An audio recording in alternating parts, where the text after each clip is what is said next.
Welcome to the Beauty in You podcast, a safe place created for all women to come relax, get inspired, and be constantly reminded that they have not lost the ability to be who they once were.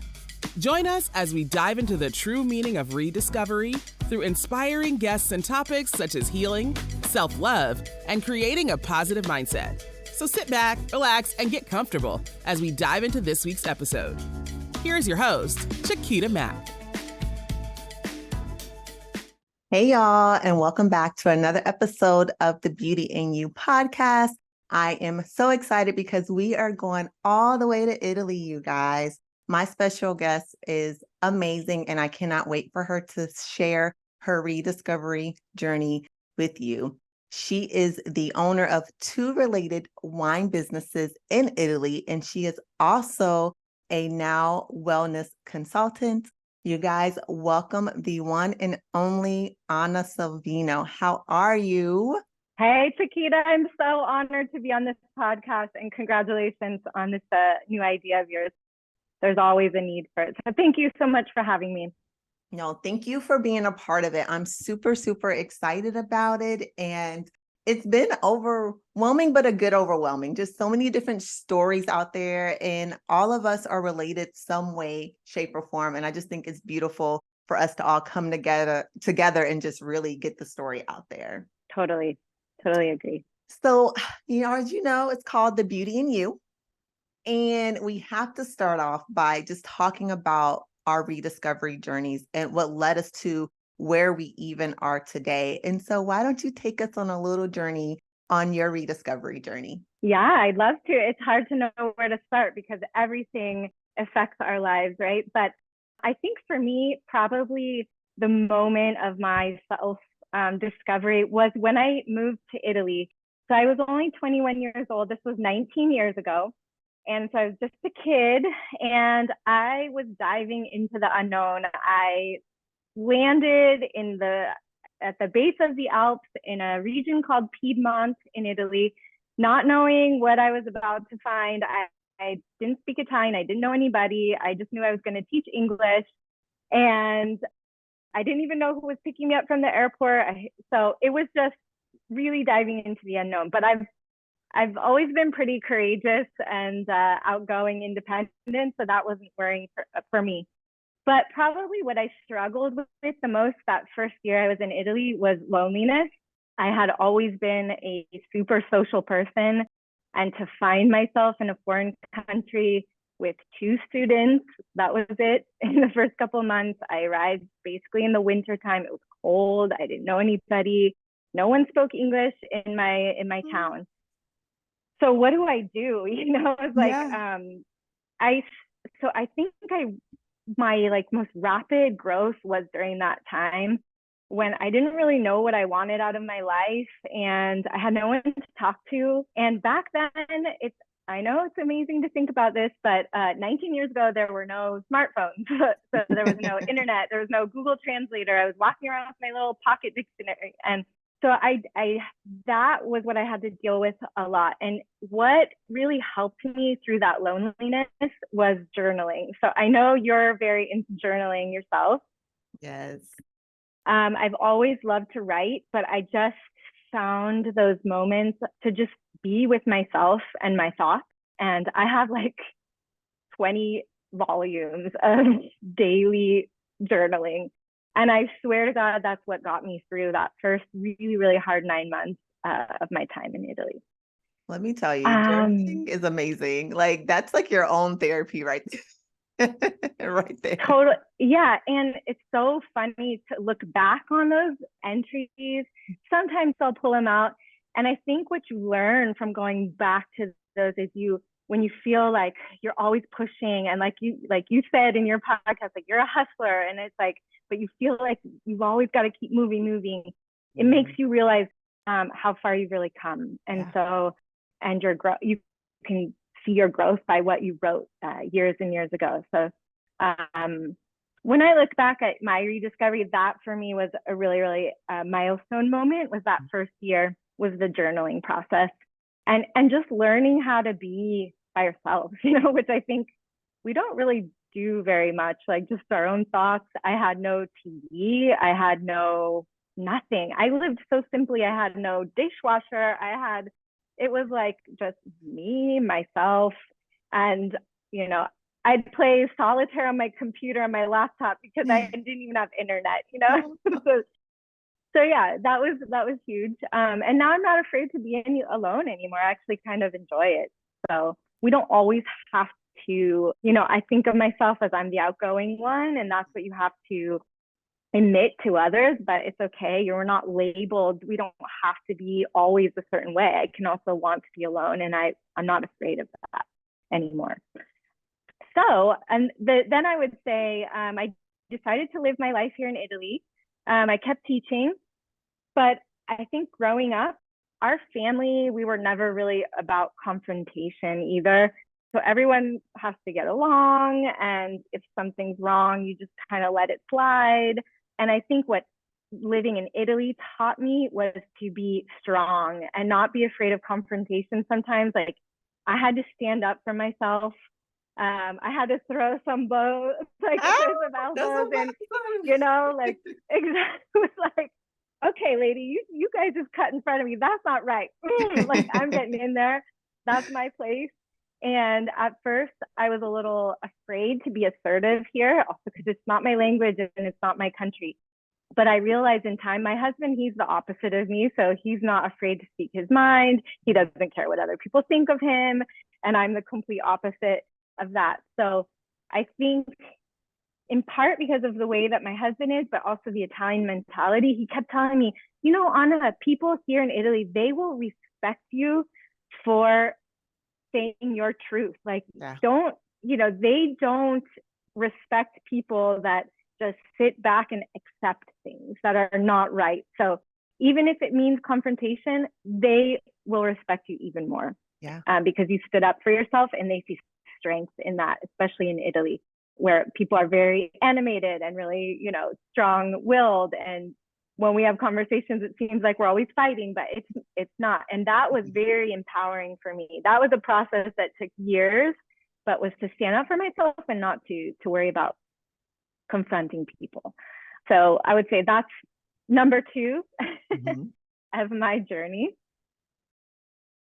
And let's just, you know, I obviously, like all of us women, we have so much on our plate, and especially entrepreneurs. And again, I felt like I always had that extra challenge of being in a different country, in a country that is very complicated.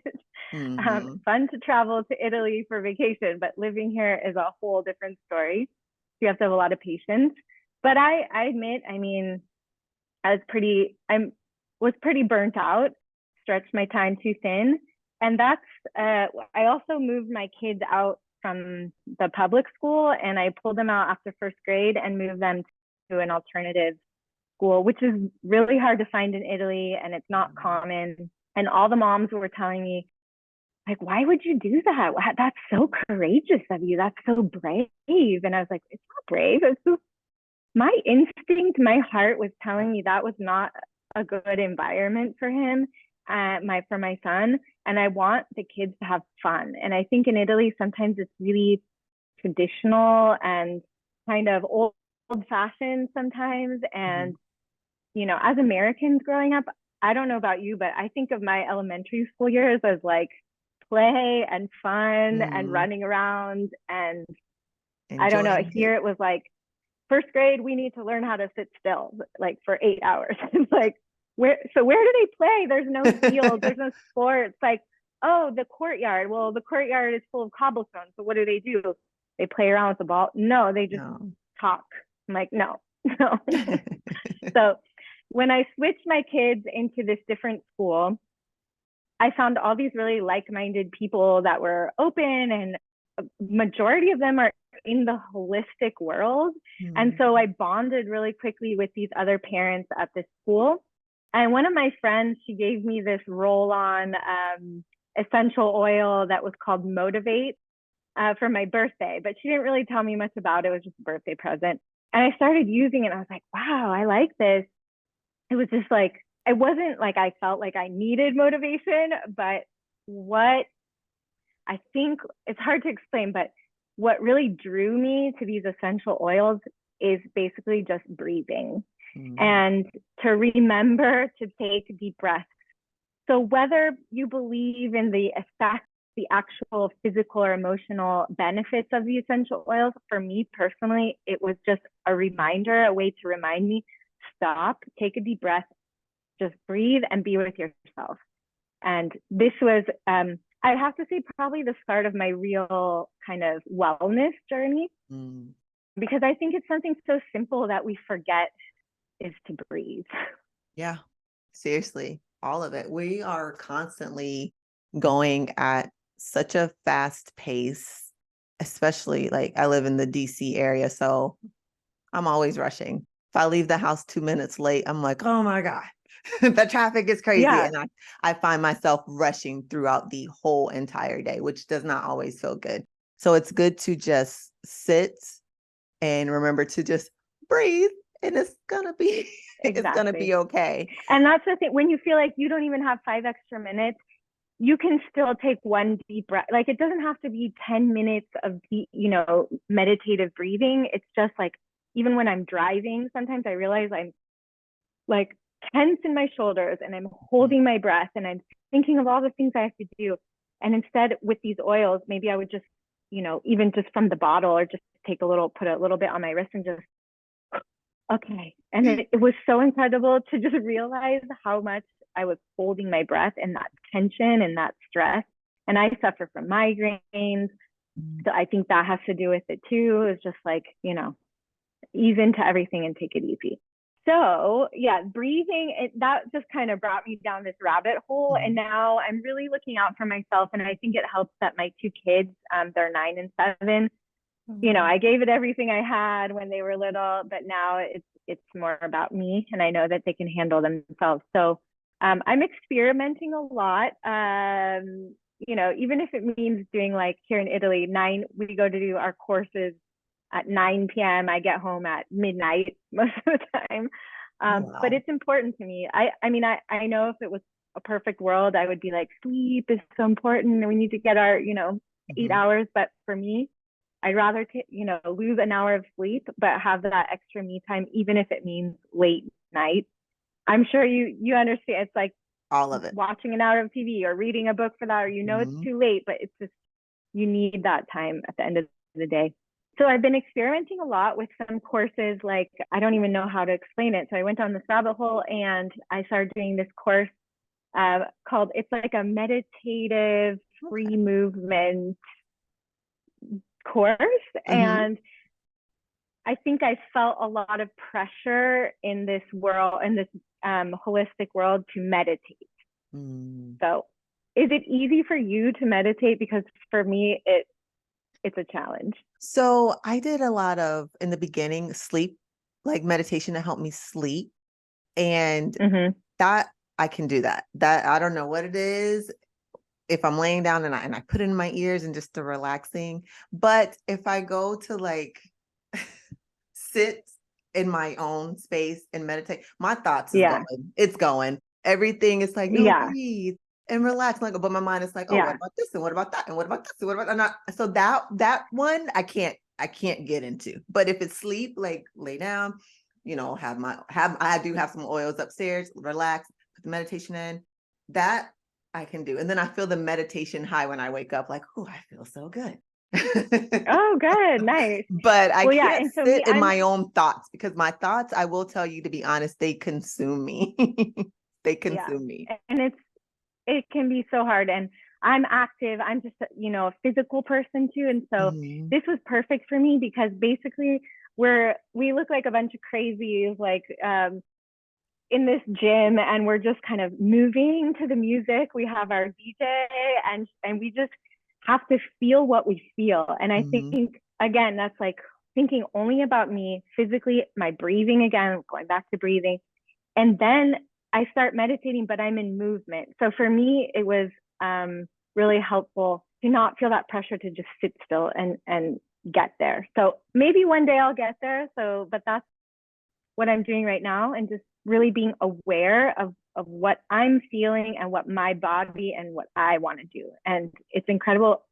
sounds so simple, but it really isn't, because your No. mind gets in the way so many times. Like if I feel like I just want to sit in the corner during a song, then that's okay. If I want to, no one's judging me.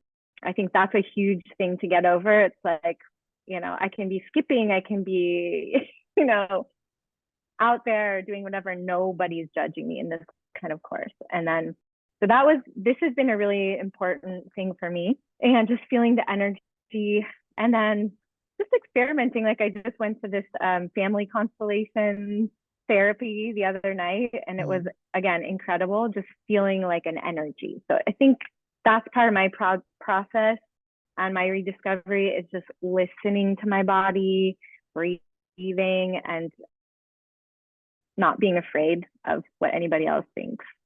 I think that you should give yourself a round of applause and just really just reflect. And I hope you're listening, when you tell your journey, that you're listening to like all the milestones you have accomplished. At 21, you went to a whole different country, and then you stayed there for 19 years. Like that is a huge accomplishment. Seriously, 21, I was here, no, not in DC, but I was in West Virginia away from my family, and I already had my son at 21.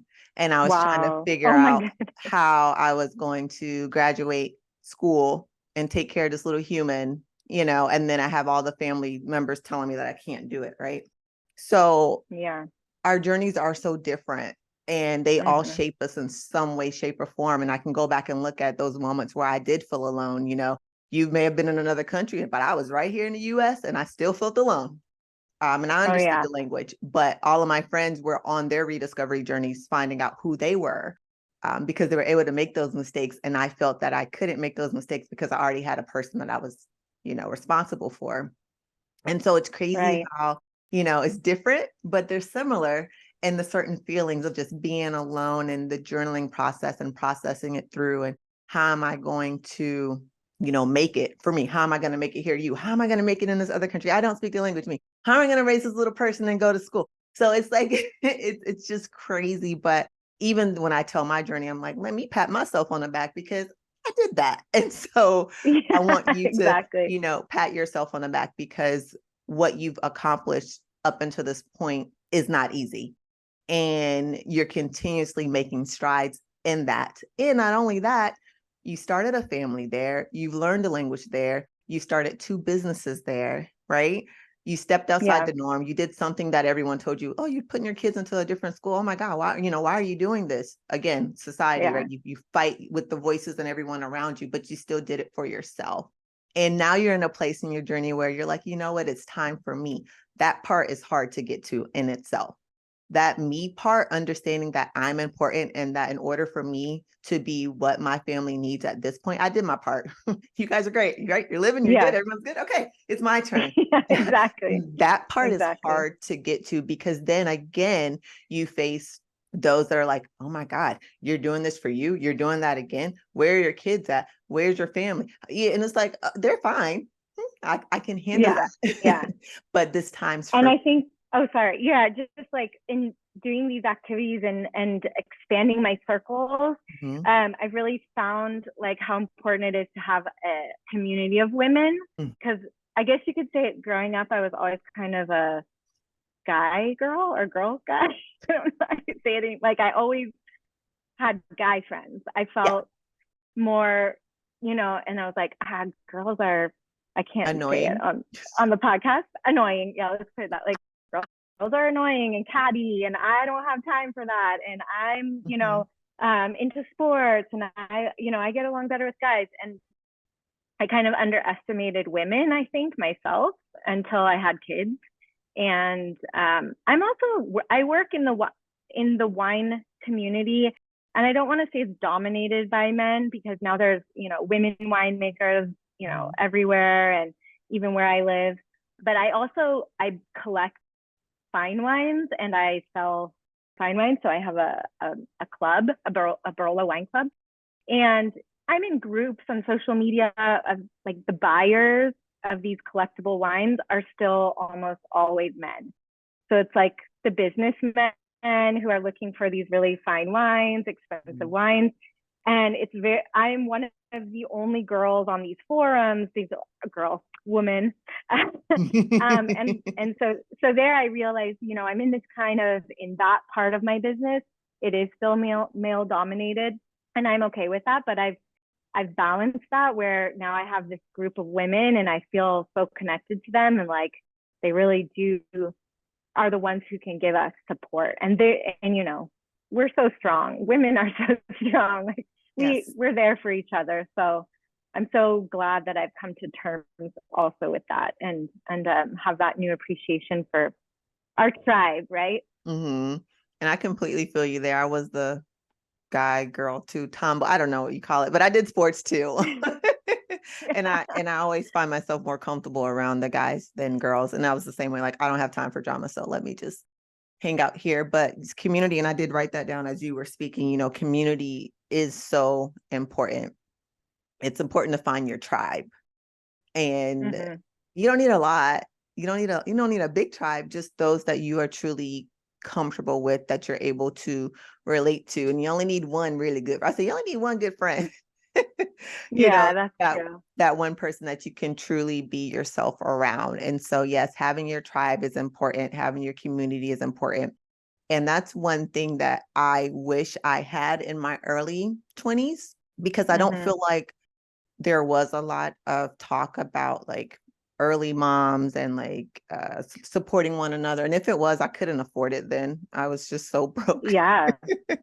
As a young mom, that I wasn't even able to participate in those things that were out there. So that's why it was so important that now that I'm able to, be that for those women that need support, that need that community, which is what I have, the Healing Social, in which that's what that is. It's just like being that supportive mom group to talk about the real things, not just the pretty things of motherhood, but those dark moments where like, we don't want to talk to our kids right now. Can y'all just go upstairs? Yeah, exactly. And just have those real candid conversations, but just to support one another, and to have that person say, no, you're not crazy. I've been through that too. And I understand what that means too. And so I just think that is so important. What would you say to someone who just feels that they can't find their community? They feel like, I feel like it's not out there, they're feeling alone. What would you say to them? So I've struggled with that a lot here in Italy because, sometimes I felt like I couldn't connect with other moms here, other women, and we just had totally different backgrounds. And what I'm finding now is that if you are who you really are and your authentic self, and you are, again, going back to doing what you really believe in and what you want to do, I truly believe that cosmically, the universe will bring you the right people and who should be in your life at that moment. When I started this journey, one of my best friends from growing up, we were inseparable, and she unknowingly, she was kind of doing the same exact thing. She left her job in wine and she started doing therapy.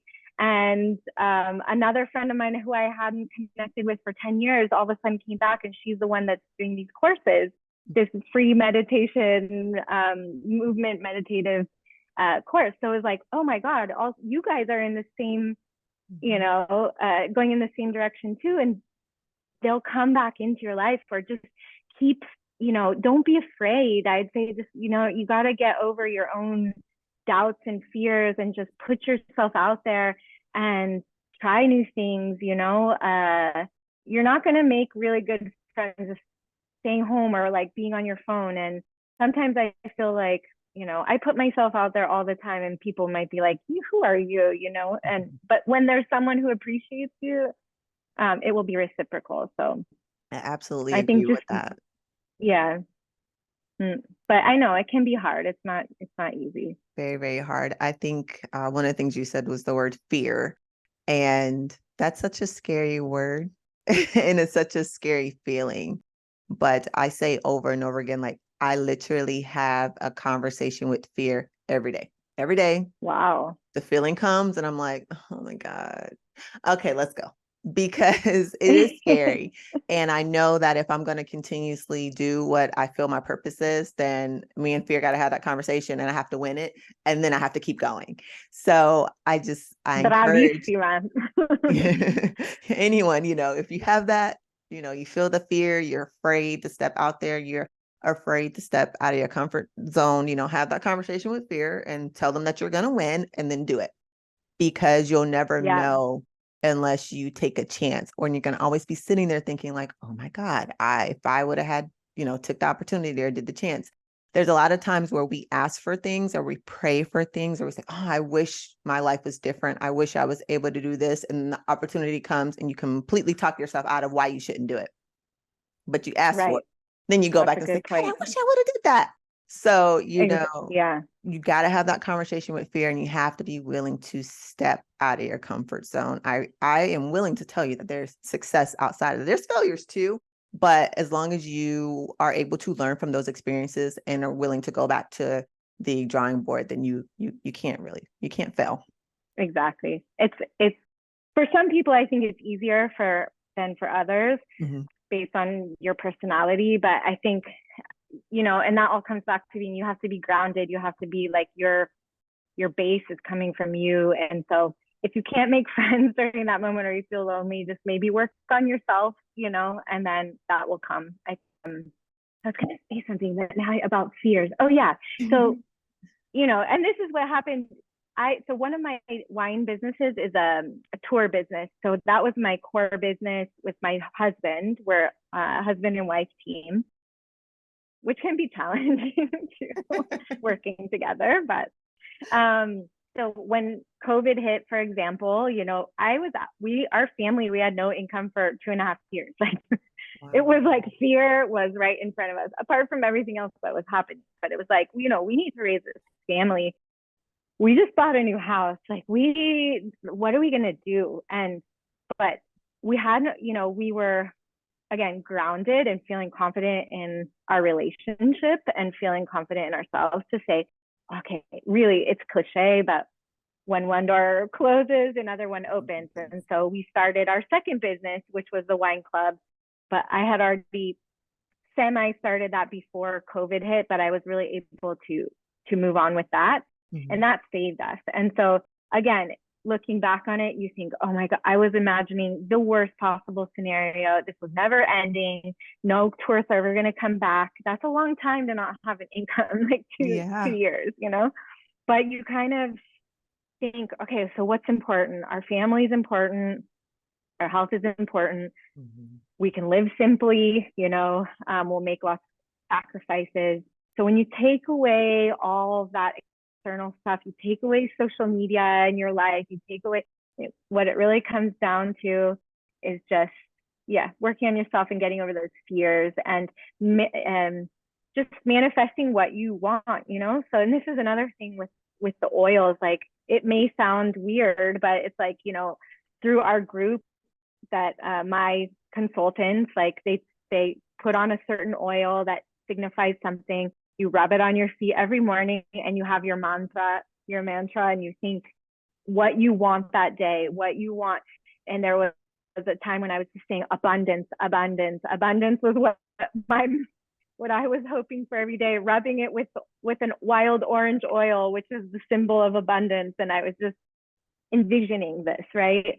And we got through it, and we're okay now. So yeah, I think also looking back at everything, I would say just having a vision is always really important.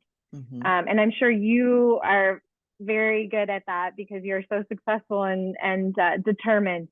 And I think I knew all along I was meant to be in Italy. Like when I was lonely and I was here in Italy, there was just like this butterfly. I remember I opened up these old shutters of this historical building, and it was just I was by myself in the morning, and this big monarch butterfly was like literally flew in the window and was just flying all around my head and my body. And I was like, oh my God, I know this butterfly is trying to tell me something. This is my place. Like I'm meant to be here. And this butterfly is telling me it's a moment of change, but you're doing the right thing. And I've always kind of trusted my intuition to know that as long as I'm doing what my heart and my intuition is telling me to do, I'll be okay, you know? And I think I've always done that. I've always looked for signs around me and what my gut feelings are, my intuition. I pay a lot of attention to that. Mhm. And so, yeah, that's helped me in my journey too, is listening to that voice and that feeling inside. I think it's important to trust yourself. And it is a big part of our journeys, is like listening to yourself. I have moms that talk to me all the time, like, I don't know what I should be doing. I don't know my purpose. And I'm like, no, you do know. Mm-hmm. But that feeling that you feel in that voice in your head, you're already telling yourself why you shouldn't do that. And you're trying to find Yes. validation on why you shouldn't do that. But you know what it is. Mm-hmm. You already know. Exactly. And so I think it's important to just trust yourself and listen to yourself. Yes, I am such a visionary.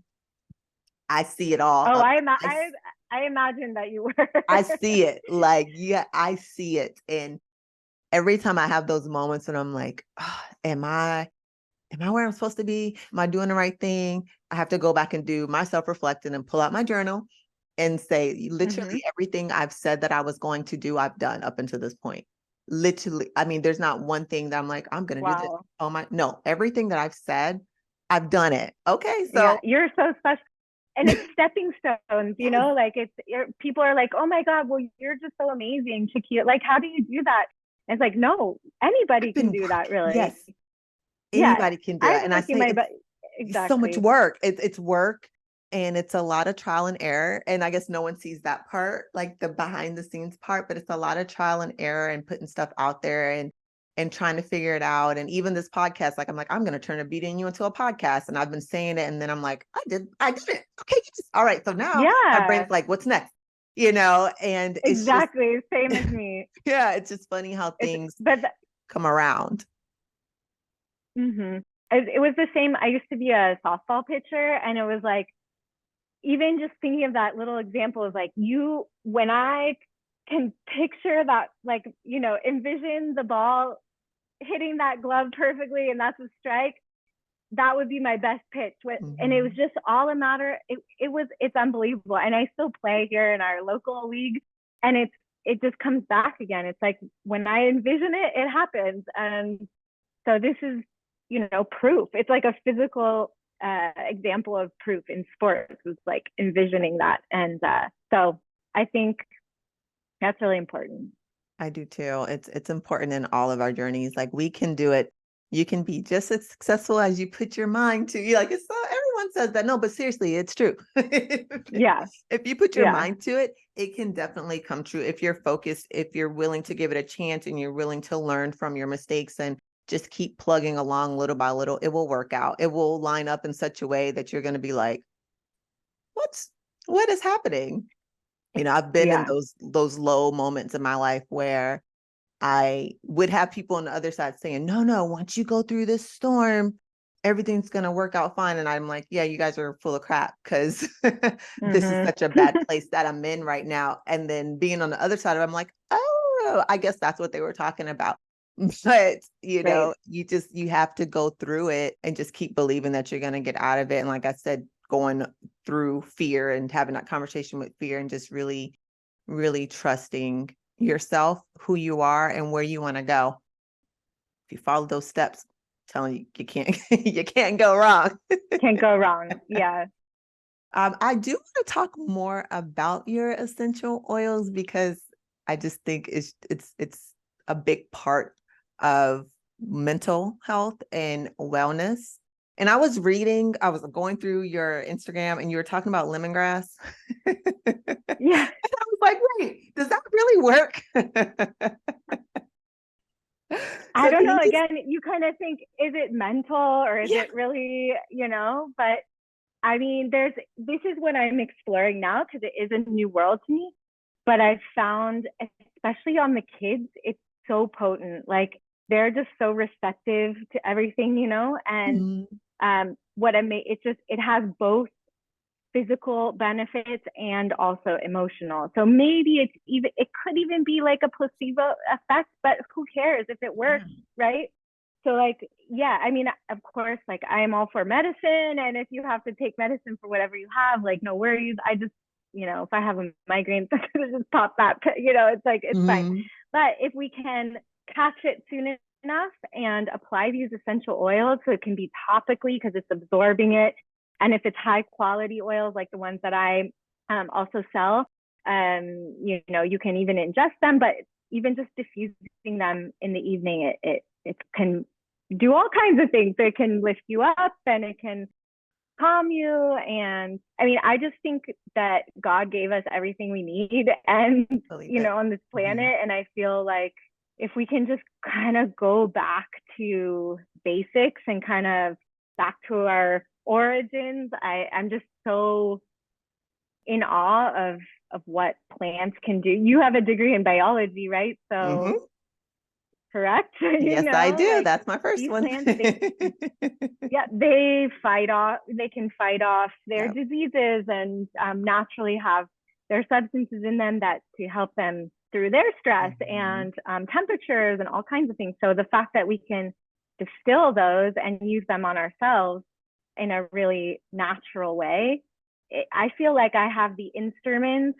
I'm like the witch doctor in our family. I'm like, okay, how are you feeling today? And I think it's like, let's go through mentally. How are you? Physically, how are you?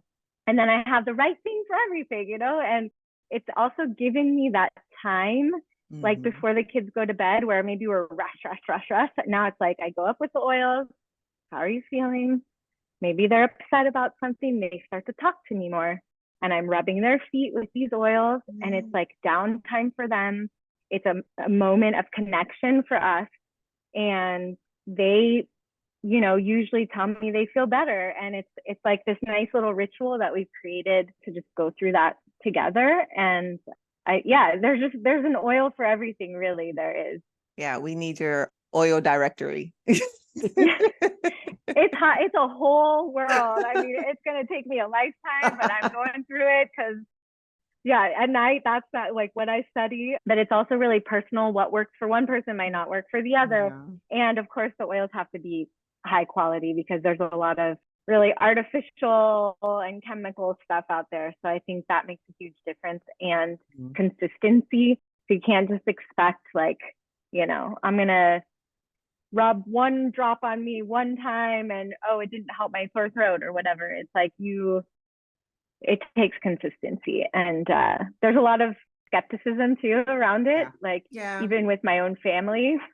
But I also tell people, people spend so much money on, at least here, like cough syrups and stuff. And a lot of times they didn't really work for my kids either. You spend a lot of money on stuff that maybe it helps, maybe it doesn't. But so at the same time, I'd at least rather want to try using something that I know is 100% natural. And I feel really fortunate that we've all been really healthy. And like I said, I feel like I have the tools and I have the instrument. This is empowering also to me. That's like, yay, any little thing, I know I can solve it.